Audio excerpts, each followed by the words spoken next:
ग्वालियर महानगर में क्षेत्रीय उद्योग सम्मेलन हुआ, जिसमें कई उद्योगपतियों एवं उनके प्रतिनिधि मंडल ने भाग लिया। सूर्या रोशनी लिमिटेड के जनरल मैनेजर मुकुट चतुर्वेदी ने भी इसमें भाग लिया एवं सम्मेलन में उन्होंने मुख्यमंत्री के समक्ष अपनी महत्वपूर्ण बातें रखीं। तो वहीं कार्यक्रम के पहले उन्होंने पत्रकारों से चर्चा की। मुरैना और आसपास के जिलों के उद्योगपतियों को बुलाया था, तो मैंने अपने 25 साल के टेन्योर में पहली बार ऐसा देखा है कि कोई राज्य का प्रमुख इंडस्ट्री से उनके क्षेत्र में आके उनकी समस्याओं से और उनके सुझावों के बारे में बात की है।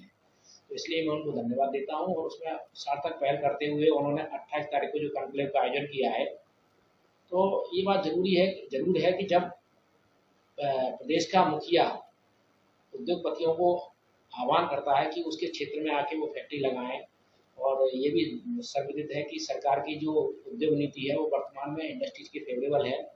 उससे ऐसा लगता है कि इस बार अपने अंचल में कुछ बड़े बड़े उद्योगपति अपनी उद्योगों की स्थापना करेंगे।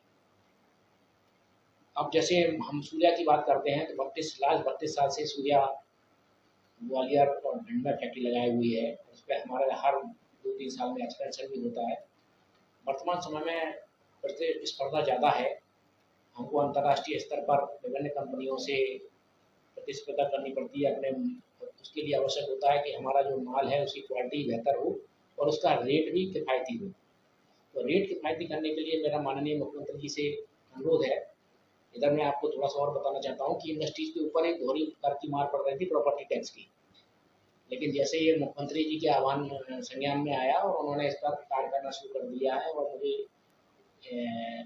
ईडी ग्वालियर MPIDC श्री प्रतुल जी ने बताया कि जल्दी ही इस पर निराकरण कर दिया जाएगा। एक फायर NOC की बाध्यता की गई थी। फायर NOC ठीक है, हमको लेना चाहिए, लेकिन हम लोग चूँकि फैक्ट्री एक्ट में हमारे ऊपर एप्लीकेबल है, ऑन साइट इमरजेंसी प्लान हम लोग ले रहे हैं, उसमें भी शिथिलता देते हुए दिसंबर तक का टाइम बढ़ाया गया है।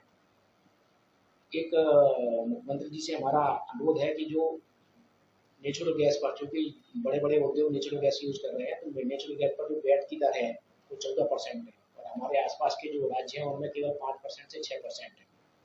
इसका मतलब हुआ कि आधा दरों पर है। तो जब हम मार्केट में अपना प्रोडक्ट बनाते हैं तो वो महंगा पड़ता है। तो हमारा उनसे अनुरोध है कि इस दर को उद्योग को राहत पहुँचाने के लिए और दूर बढ़ती उद्योग को मध्य प्रदेश में और ग्वालियर में आकर्षित करने के लिए वैट की दर को 5% किया जाए निचले दरों पर। दूसरा हमारा जो रोड है ग्वालियर से मालनपुर का या गोवा तक का या इटावा तक का, इसको 4 लेन करना चाहिए। वर्तमान में इस पर ट्रैफिक बहुत ज़्यादा है। टोल टैक्स जो निकटतम है, ये क्या सही है? ये इंडस्ट्री से पहले टोल लगना तो इंडस्ट्रीज की प्रगति को रोकने के लिए बनाया गया है। इसमें एक तो पैसा लगता है, और दूसरा क्या है, शिप के आने जाने में इन्होंने कुछ सुधार किए हैं।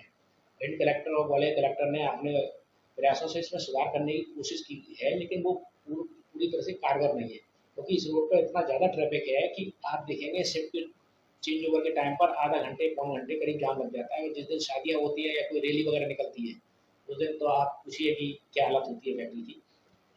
तो ये टोल हटना चाहिए, रोड को 4 लेन होना चाहिए या 6 लेन होना चाहिए। तीसरी बात यह है कि पब्लिक ट्रांसपोर्ट नहीं है।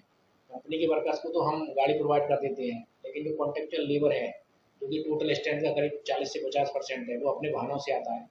उसके लिए यदि जैसे पूर्व में बसें चलेंगी, वो अगर बसें स्टार्ट हो जाएंगी तो उनकी पूरी कैपेसिटी मिल जाएगी उनको, और आने जाने में लोगों को सहूलियत मिल जाएगी। सिटी बस टाइप की ESI की सुविधा है, वो आप देखेंगे कि ESI की जो ESIC हॉस्पिटल्स हैं उनकी स्थिति ग्वालियर अंचल में बहुत ही खराब है। जो डिस्पेंसरी है वो गई गुजरी है, जबकि आप मध्य प्रदेश में इंदौर और भोपाल में देखेंगे तो उनसे बेहतर स्थिति है। क्योंकि कोई श्रमिक फैक्ट्री में काम कर रहा है तो उसको नौकरी के में उसका PF और ESI कटता है। जब वो अपना अंशदान दे रहा है तो उसको बेहतर सुविधा चाहिए, उसका पूरी तरह अभाव है। उस पर काम करने की आवश्यकता है। इतना ही मैं कहना चाहता हूँ, और मेरी शुभकामनाएं है ग्वालियर प्रशासन, भिंड प्रशासन को, प्रदेश की सरकार को किसी तरह से कॉन्ट्रीब्यूट करती रहे, जिससे कि ज़्यादा इंडस्ट्रीज आएँ, रोजगार को बढ़ावा मिलेगा और